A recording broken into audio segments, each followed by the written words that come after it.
नमस्कार, मेरा नाम है राज के वर्मा और आप देख रहे हैं गोवा का पहला हिंदी नेशनल चैनल राष्ट्र टीवी। दोस्तों, एक बार फिर मैं हाजिर हूं एक ऐसी खबर के साथ जो गोवा की चमचमाती रेत और समंदर के पीछे छुपे काले सच को उजागर करती है। आज हम बात करेंगे एक ऐसे घोटाले की जिसने ना सिर्फ गोवा की जमीनों को लूटा बल्कि सिस्टम की नींव को भी हिलाकर रख दिया।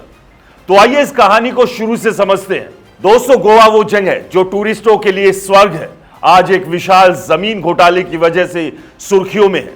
प्रवर्तन निदेशालय यानी ईडी ने गोवा और हैदराबाद में 13 ठिकानों पर छापेमारी की और जो मिला वो चौंकाने वाला है।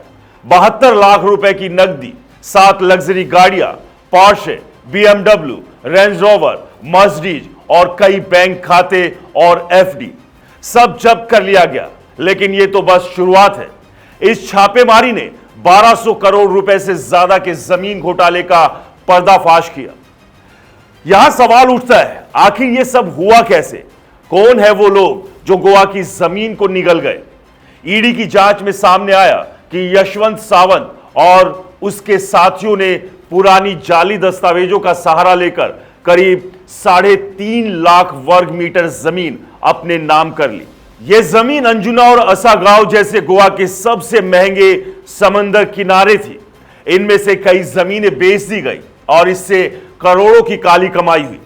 इन जमीनों की कीमत 1200 करोड़ रुपए से ज्यादा।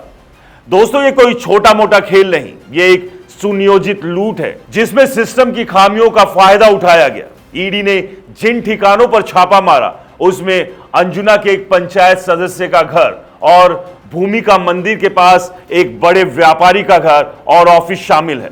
इतना ही नहीं, इनके 2 अन्य सहयोगियों के ठिकानों पर भी तलाशी हुई।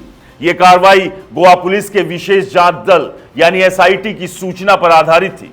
एसआईटी ने पहले ही इन लोगों के खिलाफ जाली डॉक्यूमेंट्स और सामुदायिक जमीनों की अवैध बिक्री के लिए केस दर्ज किया था। सोचिए, जिन लोगों पर हम भरोसा करते हैं, पंचायत सदस्य, स्थानीय नेता, वही अगर सिस्टम को धोखा दे तो आम आदमी का क्या होगा? गोवा का बीच इलाका, खासकर अंजुना और असगांव, अपनी बढ़ती प्रॉपर्टी की कीमतों के लिए मशहूर है।